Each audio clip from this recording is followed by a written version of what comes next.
Welcome back to another memorable and brain-boosting episode on Alzheimer's. This time with Lisa Skinner, behavioral expert and author of Truth, Lies, and Alzheimer's, Its Secret Faces. We talk about symptoms, causes, risk factors, and misconceptions, and share a practical toolbox for both preventing Alzheimer's and navigating its challenges. This is my conversation with Lisa Skinner. Today we'll talk about Alzheimer's disease and clear up some misconceptions about it, understand it a little bit more, what's going on in the brain, how to help people with Alzheimer's. What was your kind of first encounter with Alzheimer's, and how has your understanding of it changed from that time? So my very first experience with Alzheimer's disease, unbeknownst to me, dates back 50 years. And this is when I was a teenager and I had just gotten my driver's license, and I wanted to show off to my grandmother, who only lived about a mile from my childhood home. So we visited regularly. We were very much a part of each other's lives. And so this one particular day, I drove over there. So she'd be so proud that I got my driver's license. And as usual, we went into her living room and sat down, just thinking that we're going to have a regular, what's new catch up conversation. And out of nowhere, she starts telling me about these birds that were living in her mattress, and that they would come out at night and peck at her face. And she was scared to death, and she couldn't sleep, and it hurt, and she couldn't get them off of her. And then she pointed to her walls and she said, "Lisa, do you see that? Do you see that?" And I'm looking and I'm like, "I don't see anything, Grandma." She goes, "No, look at all those rats running around. They're invading my home. You don't see that?" I didn't say anything. And then she proceeded to tell me about these men who were constantly breaking into her home. They were stealing her jewelry, and she was convinced that eventually they were going to do away with her and just take over her life. And I am sitting there just with my jaw to the floor, not really knowing what to do, what to say, how to react. But the one thing that was ingrained in my mind, and it's a generational thing from my parents, is you always respect your elders. You don't contradict them. You don't argue with them. So I kept my mouth shut because that's how I was brought up. And I didn't even know what was going on with my grandmother. I was shocked. I'd never seen any signs of any behaviors like this ever in my grandmother. And then just going over there innocently to have a conversation, and I'm hearing all these outlandish stories. So what I did was I said, "Grandma, I really want to help you. So let's start with your bedroom. Show me where these birds are getting in and out of your mattress. And then maybe I can call somebody to exterminate them for you."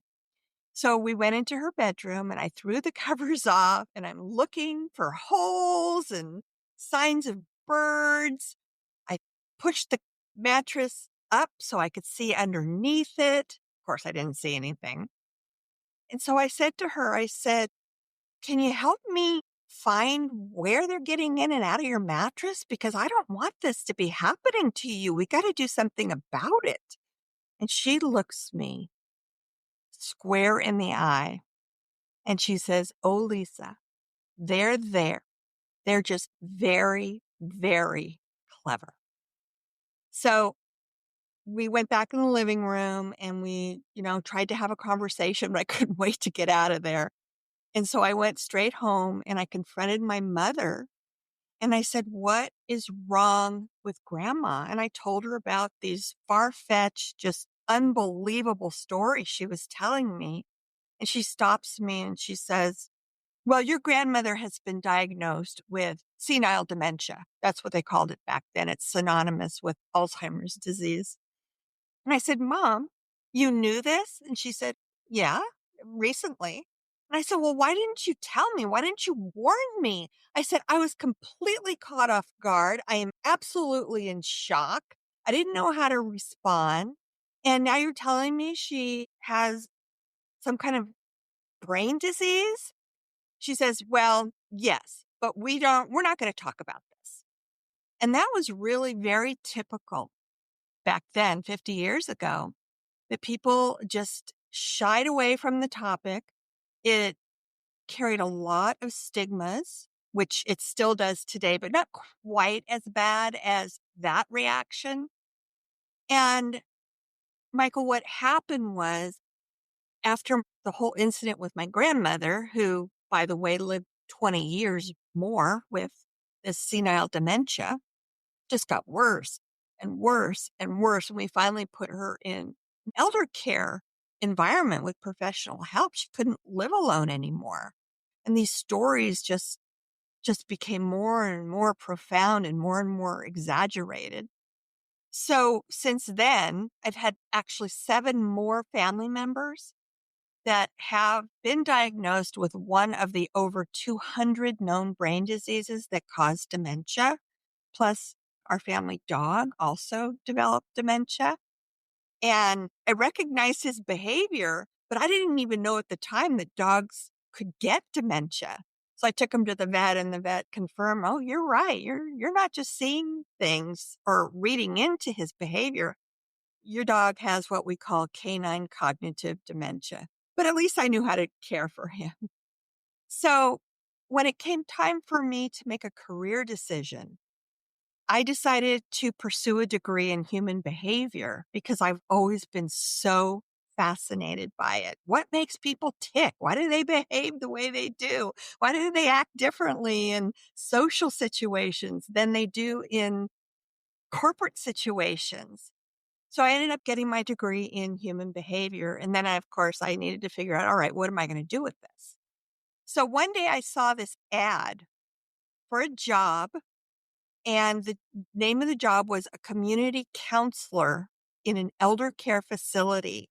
And it was basically counseling families and evaluating people to see if they were a good fit for the community, for memory care, so that people had Alzheimer's disease or some other related dementia. So I decided to try that because of my family history, my first experience, and how it impacted me. I mean, it still has to this day. And I felt like it was such a perfect fit for me. I was empathetic to every family member that I was guiding and counseling because my family had been through it now 9 times, including the dog. And it just seemed like it was my calling.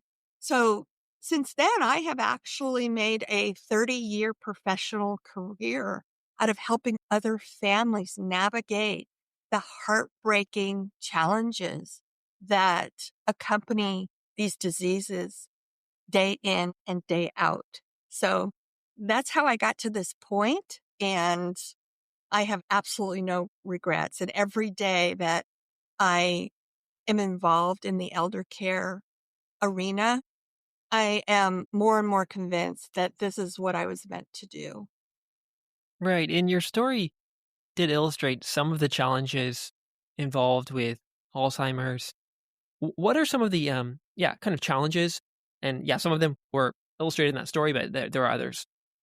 There are so many, but I will, since I told the story of my grandmother, let me describe what I was seeing, even though I didn't realize it at the time. So the birds in the mattress story is what she was displaying. We call a false belief or a delusion. She believed something was happening. It was her reality. It was happening in her mind. But of course, it was not true. There were no birds living in her mattress, but she believed there were. The rats running along the halls, that comes under the category. And these are everything I'm explaining here, these are very common behaviors and very common symptoms that we see in most people who live with Alzheimer's disease or a related dementia. So the rats, that would fall under a hallucination, which is very common. And then thinking that they were going to take over her life and they were invading, plus the men that she believed were breaking into her house, those fall into paranoid behavior and suspicious behavior. And that is also very common occurrence in people living with Alzheimer's disease. So there's 3 or 4 of them right there. Just that one day that I saw my grandmother displaying and experiencing the false beliefs, the hallucination, and the paranoia and suspicion, all just within probably a half an hour of my visit. So as I started helping families and teaching about this and raising awareness about it, I realized how common these things were that I saw with my grandmother when I was just a teenager. But let me explain to everybody what happens. And this is a myth that follows Alzheimer's disease around, and it has been forever. It's changing a little bit, but we still have such a long way to go. So one of the myths about Alzheimer's disease is that it exclusively causes memory loss, short-term memory loss, to be more specific and accurate, and confusion. And as it turns out, it is so much more complex than that. But a lot of people see these different behaviors that are actually related to the brain disease that somebody is living with.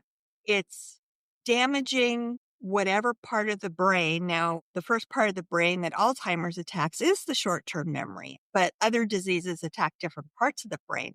And we call those symptoms that we see, we refer to them as dementia. So dementia is not a singular or a separate illness. It's the term we use to refer to the birds in the mattress, which was a delusion, and all the other symptomology that we see as a result of the damage that's being done to the brain. So one of the most important things that I think I can raise awareness about with everybody is what we're seeing, what I saw as a teenager, and these just unbelievable stories that I was being told by my grandmother. That was the disease I was witnessing. That was a delusion. That was a hallucination. That was paranoia and suspiciousness. So one of the first things that I think people really need to understand about Alzheimer's disease and some of these other brain diseases like Lewy body disease and frontotemporal disease and vascular dementia is we see these behaviors in a lot of people. They vary from person to person. Not everybody has hallucinations. Not everybody has delusions, but it's all part of the damage being done by the brain disease that's causing these very common symptoms. And so I think it's really important for people to realize how complex these diseases really are.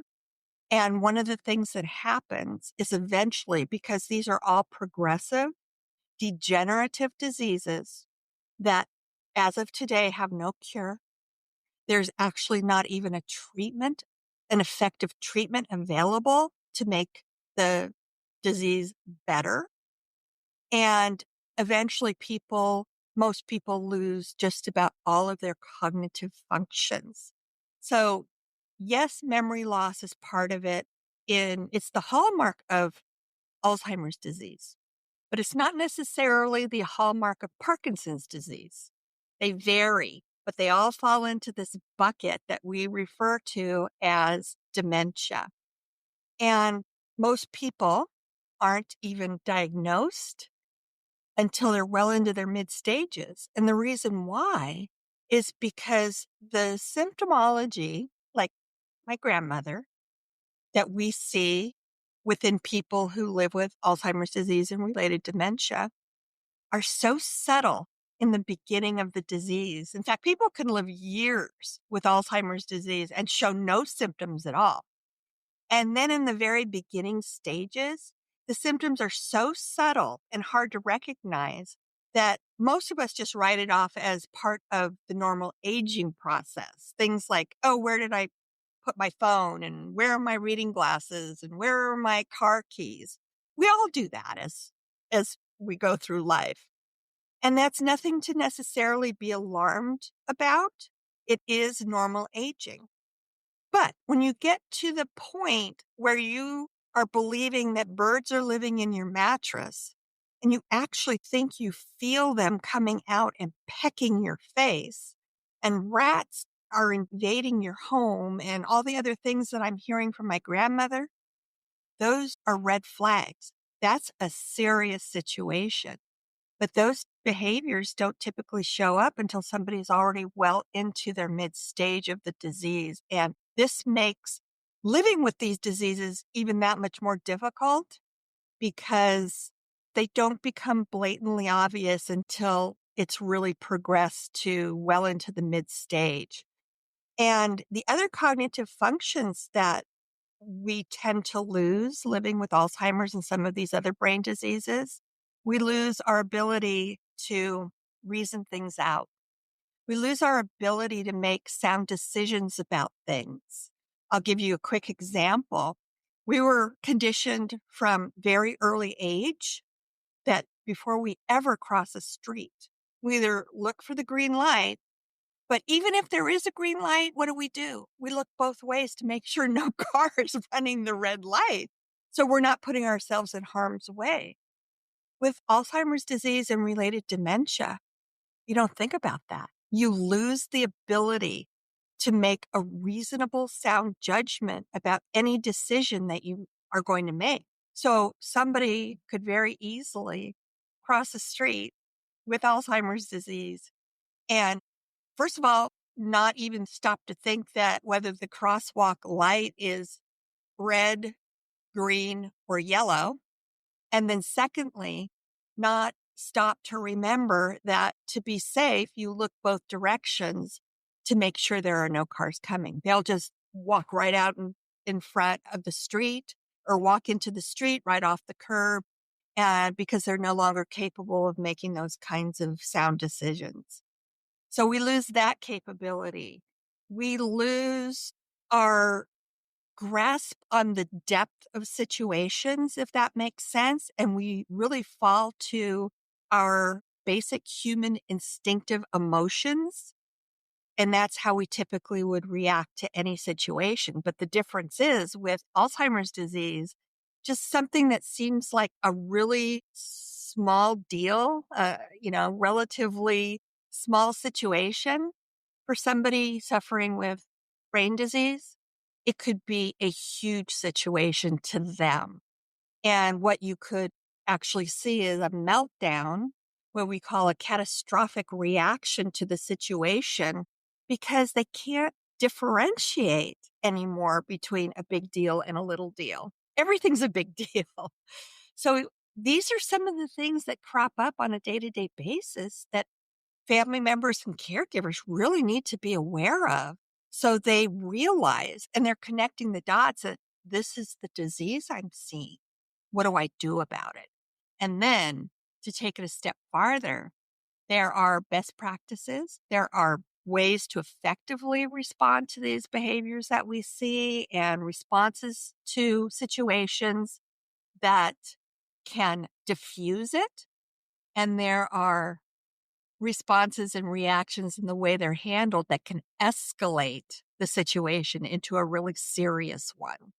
So these are all things that I really advocate and teach that people should be aware of if they are in a situation where they have a loved one or they're caring for somebody living with Alzheimer's disease and related dementia.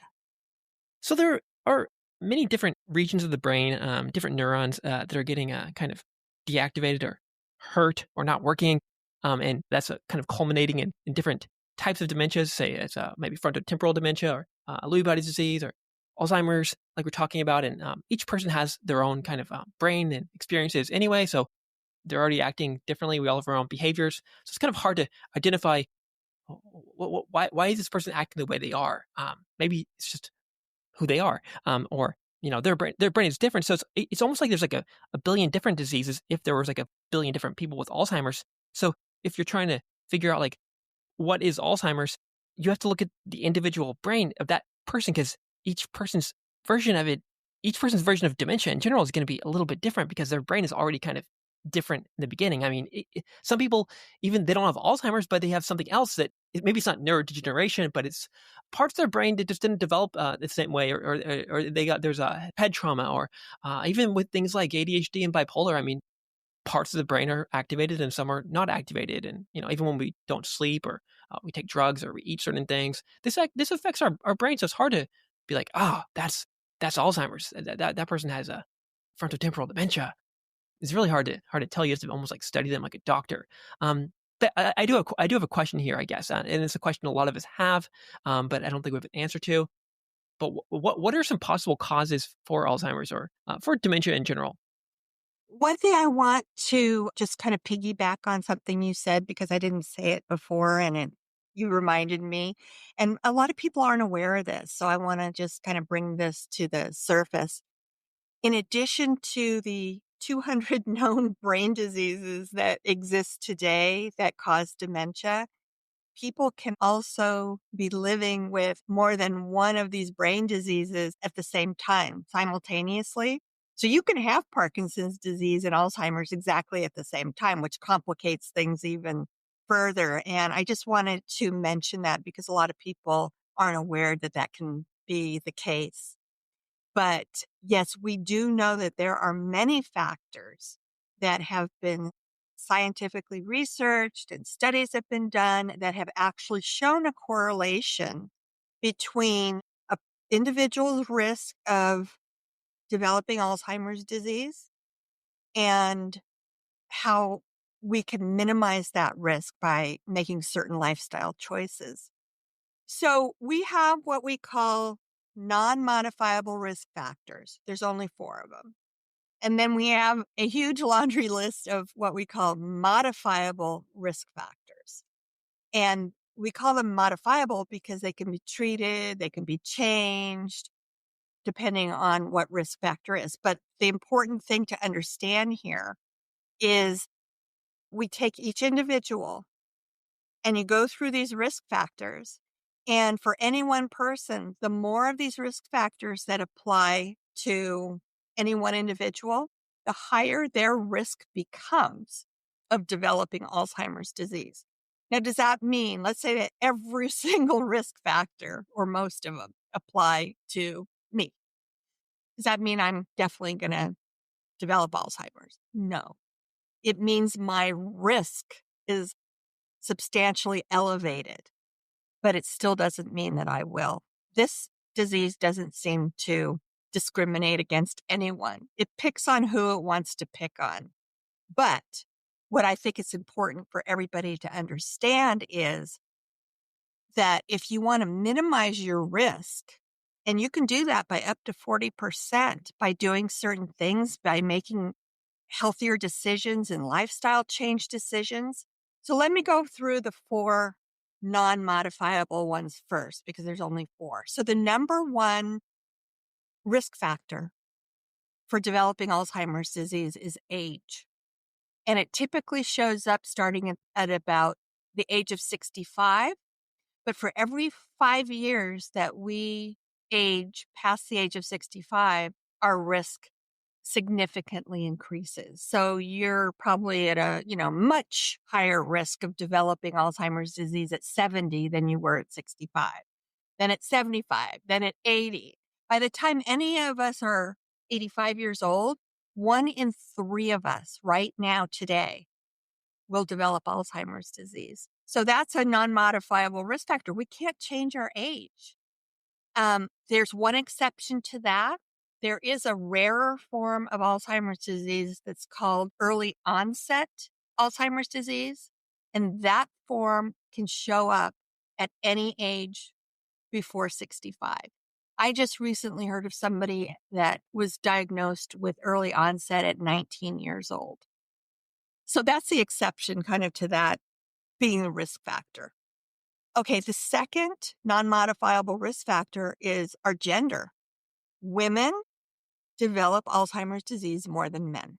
Is it because we live longer? Or is it because we go through hormonal changes later in life that men don't? Or a combination of those two? We don't know for sure. But we can't change that. We can't change that women develop it more so than men do. Our ethnicity plays a role in our increased risk of developing Alzheimer's disease. We know that there are certain ethnic backgrounds that do develop Alzheimer's disease more than some of our counterparts. And then finally, genetics. So Alzheimer's disease does run in families. There is actually a genetic gene called the APOE4 gene that you can actually inherit from either one of your parents or both of your parents. And if you do carry that gene, you're at a higher risk of developing Alzheimer's disease than if you're not carrying that gene. If you inherit the gene from both parents and you have two APOE4 genes that you're carrying, then your risk is increased even more so. And what I want to emphasize is that still doesn't mean that you will develop it. It's just really increasing your risk. So those are the ones that we can't change. So if all of those applied to me, let's say I'll use myself as an example, I already have 4 risk factors stacked against me. And we haven't even started taking into consideration the ones that are modifiable. It's a pretty, extensive list. I can cover some of them if you'd like me to share with the listeners which ones are modifiable and how that could impact decisions they make. All right. So the number one risk factor for any of us developing Alzheimer's disease, in addition to the 4 that we can't change, is, believe it or not, cardiovascular disease. So if anybody has a heart condition, if they live with hypertension, if they live with high blood pressure, you're at an increased risk of developing Alzheimer's disease. But it can be treated with medication, pacemakers, things like that. So if it's being treated, then, it won't escalate your risk as long as it's being treated. Diabetes is huge. It's a number one risk factor, or right up there with cardiovascular disease, but it's treatable with medications and insulin and diet and exercise. So it's something that can be managed. And then that would help with that being an increased risk of developing Alzheimer's disease. Loss of hearing is another medical condition that has been proven to have a direct correlation to somebody's risk of developing Alzheimer's disease. Again, treatable, you can wear hearing aids, and that can make a difference. Then there are other medical conditions, but, I think people get the idea. Then there's lifestyle choices. And this is the area that any of us really have control over. So diet choices. It's recommended that if you want to lower your risk of developing Alzheimer's disease, try to take on certain diet recommendations. Keto diet is recommended and a Mediterranean style diet is recommended. But the point is that it's more of the complex carbohydrates versus the simple carbohydrates, like white things, white flour, white potatoes, white rice, sugary things. Our brains don't do well with sugar, excessive sugar. So these are choices that we can make at any age or any stage of our life that can help us reduce the risk of developing Alzheimer's disease when we get to 65 years old. Oh, and the 2 worst foods that we know that we can eat to increase our risk are ultra processed foods and processed foods and fast foods. So, if any of us, and it's not an easy thing to do, if any of us, next time we want to take a bite out of that fast food restaurant hamburger, we have the control over saying, what's more important? Should I eat this hamburger knowing that it's probably one of the worst foods I can eat to increase my risk of developing Alzheimer's disease? Or should I play Russian roulette and hope that it doesn't pick on me in 30 years, 40 years, 20 years, however old you are at the time? But we do know, food for thought, that's not a pun, that we do know that it does increase a person's risk of developing Alzheimer's disease. So, food choices. There is something to be said in the adage, we are what we eat. So that's an area that somebody could start anytime, whether you're 23 or 43 or 73, you can make better food choices and still make a difference. And then exercise has been shown to be extremely important for doing what you mentioned, Michael, and just helping regenerate our neurons and our brain cells, because inflammation and plaques and tangles that are found in the brains of people who do have Alzheimer's disease, what that does is literally suffocate our brain cells and deactivates our neurons. And that's why we see the symptomology that we see with Alzheimer's disease and other dementia. So exercise can make a difference, and it doesn't have to be the old pain, no gain mindset. Walking 30 minutes 5 times a week is healthy. It can make a difference. And then finally, keeping our brains cognitively active and stimulated. So anything that kind of engages our brains with having to use our critical thinking skills. The number one recommended thing that we can do to accomplish that is to learn a foreign language, because the parts of the brains that we use to translate from Spanish to English or French to English really makes your brain work. The second thing is learn a musical instrument. But if, that's not in the cards for you, taking classes, doing puzzles, doing Sudoku, anything that really makes your brain use its energy and think about what you're doing, not vegetating in front of a television set. That's not included in brain stimulation. So any of those lifestyle choices can seriously make a difference as to whether or not any individual will increase their risk of developing it or minimize their risk. But it's no guarantee, because I have seen people in my 30 years of working in this arena who do all the right things and they still develop Alzheimer's disease. And then conversely, I see people who, do nothing. Eat fast food, eat sugary stuff, drink Mountain Dews, all the things that we're being told are so bad for us. And they get to the end of their life with no cognitive dysfunction whatsoever. So it's still a huge mystery at why some of us get it and some of us don't. But these are the things that we have revealed through scientific studies and research, that we know we can make choices and decisions that, might end up in our favor when we are at an older age. So I don't know, it's up to each individual if they want to take that risk or not. But what I say is, by the time I'm 85 years old and I know that 1 in 3 of my peers, 1 in 3 of us will have it, I want to be able to say, I'm glad I made those choices when I was, in my 50s or 60s or 40s. And that's possibly why I didn't develop it.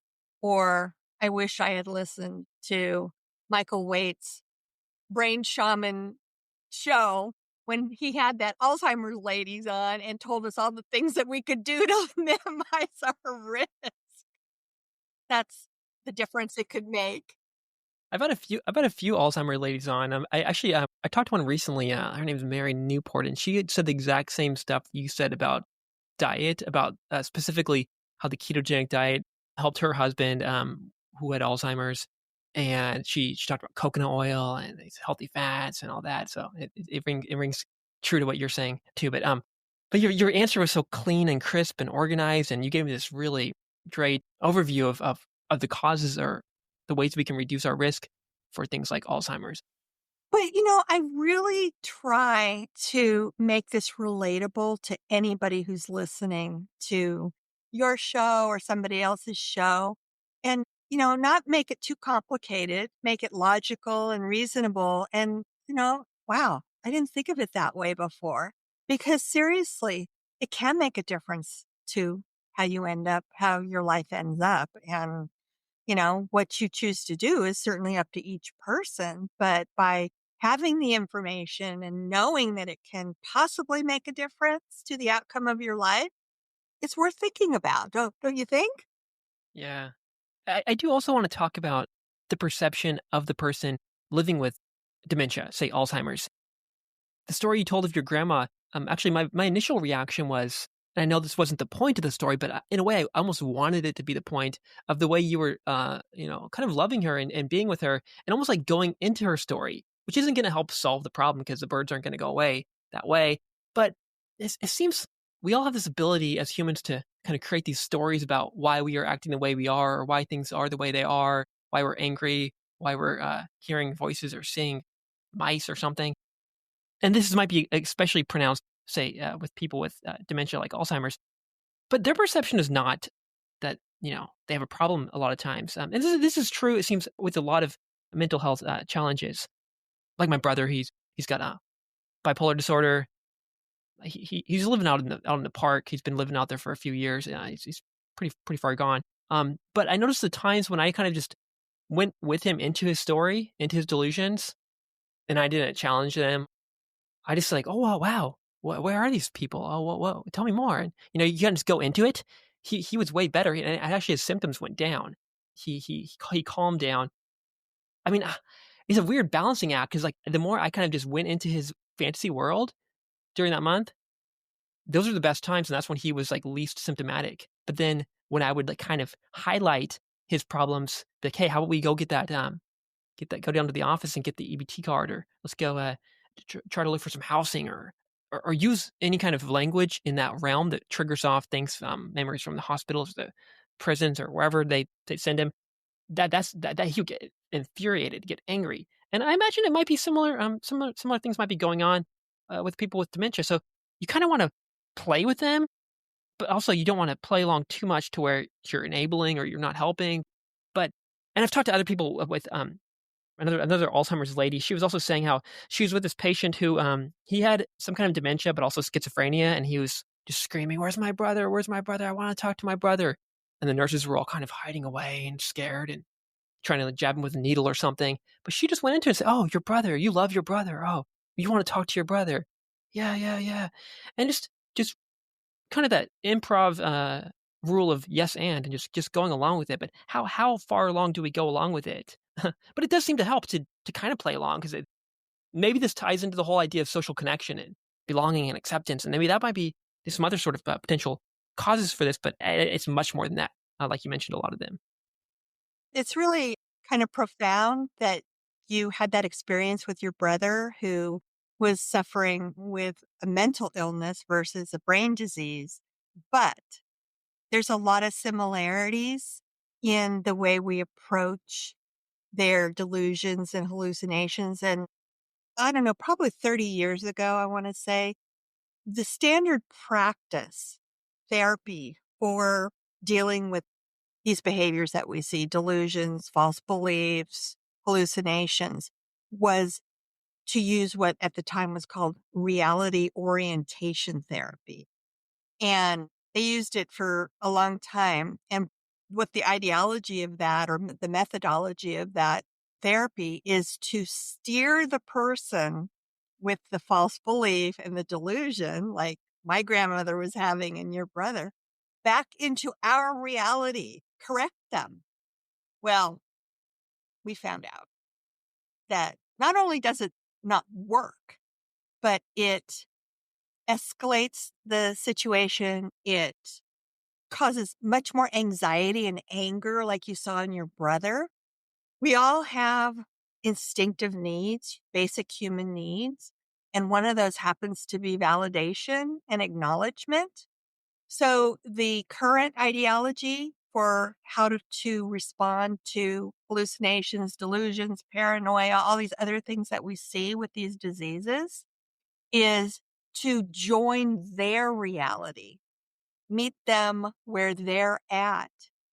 And one of the things I can honestly say in all the decades I've been doing this is there is absolutely nothing any of us can say to a person living with dementia and possibly mental illness that can change their belief at the time they're having a delusion or a hallucination to make them believe anything other than what they believe at that moment.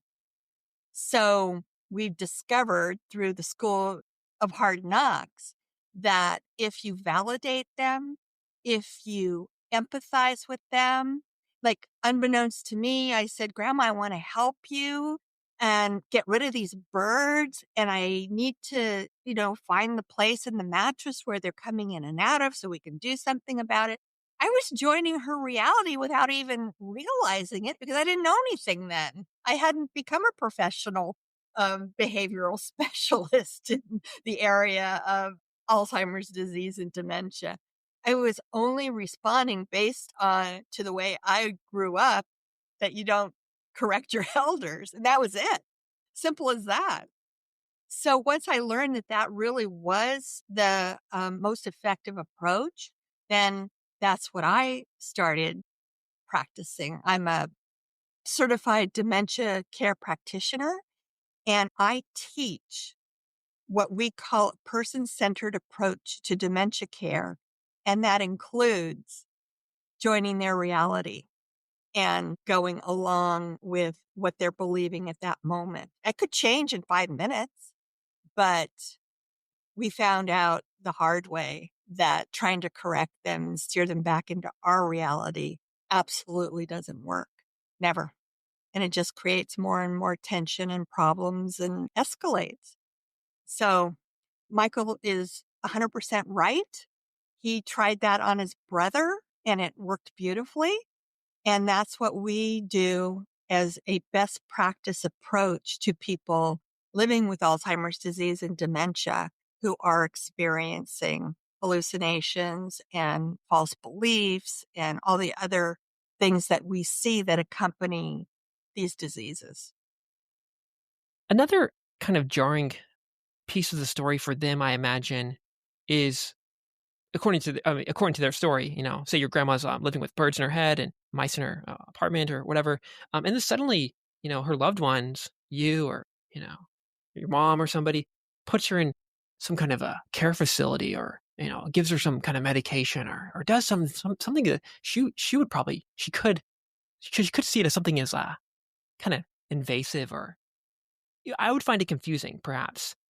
Like, I might get angry at you or, my mom or my grandma or somebody whoever's doing this to me. I'll be like, why am I here? And maybe not. Maybe people are accepting of, okay, I have Alzheimer's, I need help, but not always the case. So I guess the challenge is, how do we navigate this confusing part of the story of now you could be trying to help them? That's a tough one because I've seen it work so many different ways. But the one thing that we do know, and this is a fact, that people who live with Alzheimer's disease and related dementia really do much better when they're on a routine and they rely on familiarity, places that they recognize, furniture, pictures of their families.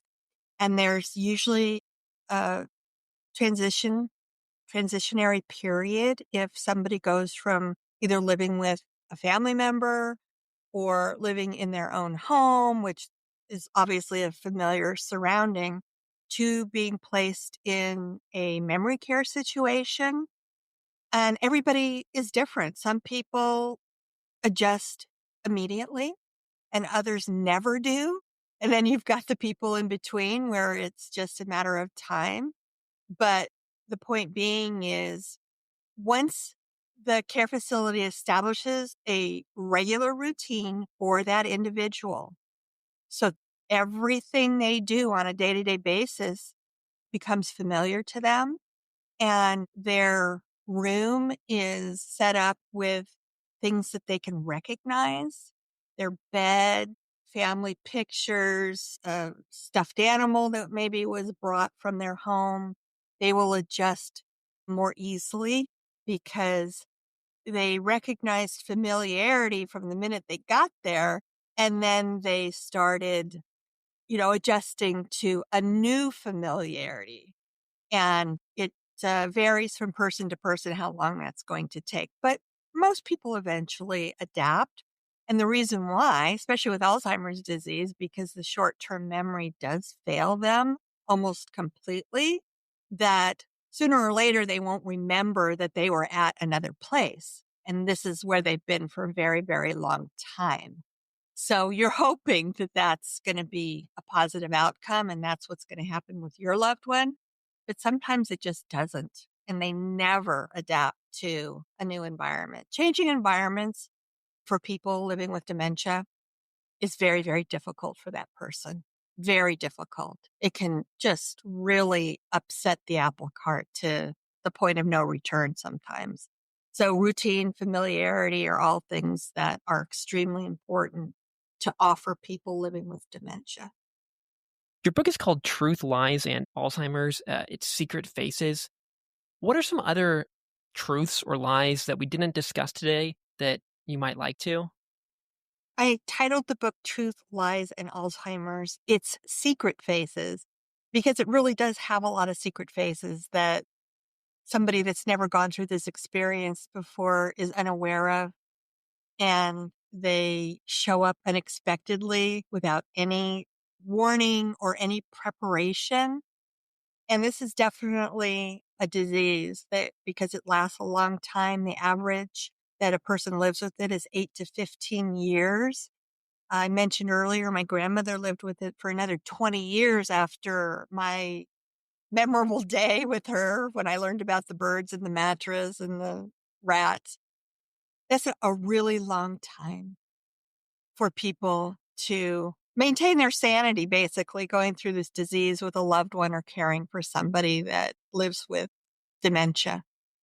So to make the best situation out of that experience takes knowledge, education, being prepared so you can be proactive versus reactive, which most people end up being reactive, and trying to figure out how to diffuse a situation once it's already happened.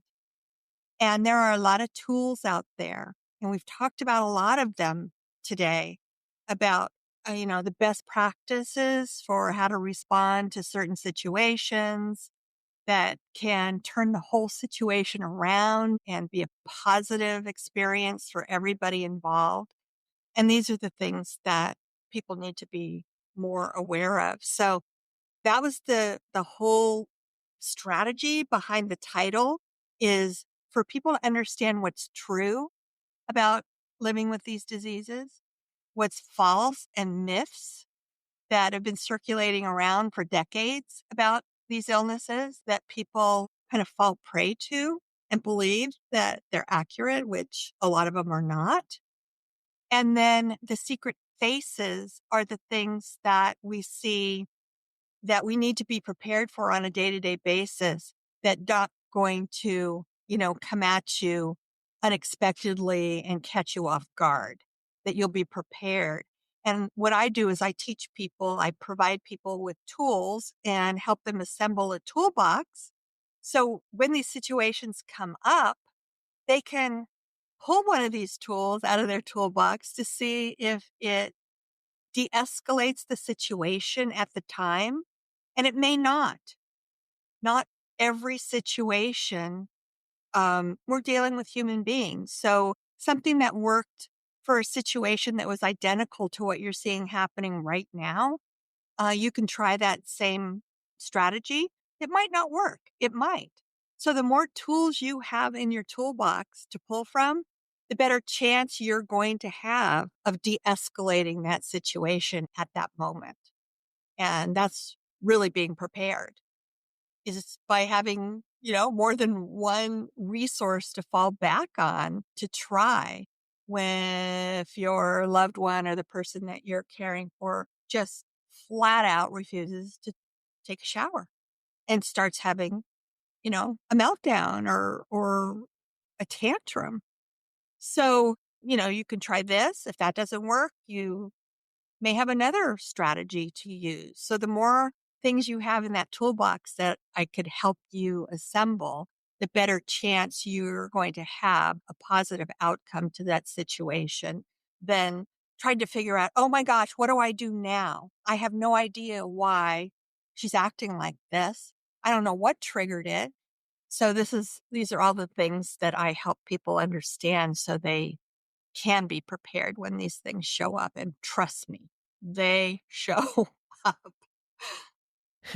If people want to connect or learn more, of course they can get your book, but where else can they go? I have a website called mindingdementia.com. And there's a lot of resources on that website that people can check into. And I actually do, real quickly, I'll add this. I do offer a session once a quarter called Ask Lisa Anything. So if you happen to be one of the millions of families that's dealing with this currently or in the future, you can come on to Ask Lisa Anything. But the way you got to go about getting invited to it is go on to mindingdementia.com and get on my email list. And when one is scheduled, you'll be sent the email alerting you to the date and the time. And it's a free webinar. It's a free educational series that I do. And you can come on and ask me anything that's related to Alzheimer's disease and dementia. Or if you want, and I have a lot of people do this, they come on and they listen to other people's questions and the answers I give them. And that helps them too, even if they don't feel like actually asking a question or, you know, being in front of the camera. So that's an option too. I have a lot of people who do that, and that's perfectly okay. My goal is to raise your awareness. And if this happens to you, you'll hopefully be more prepared than perhaps you are today. Well, thank you, Lisa, for helping prepare us and for providing us with a bit of a toolkit and for all the loving, caring, and life changing work that you do and the information that you're sharing with everybody, including in this conversation today. Thank you for being here. I really appreciate our time together today. Thanks for having me, Michael. It was a pleasure.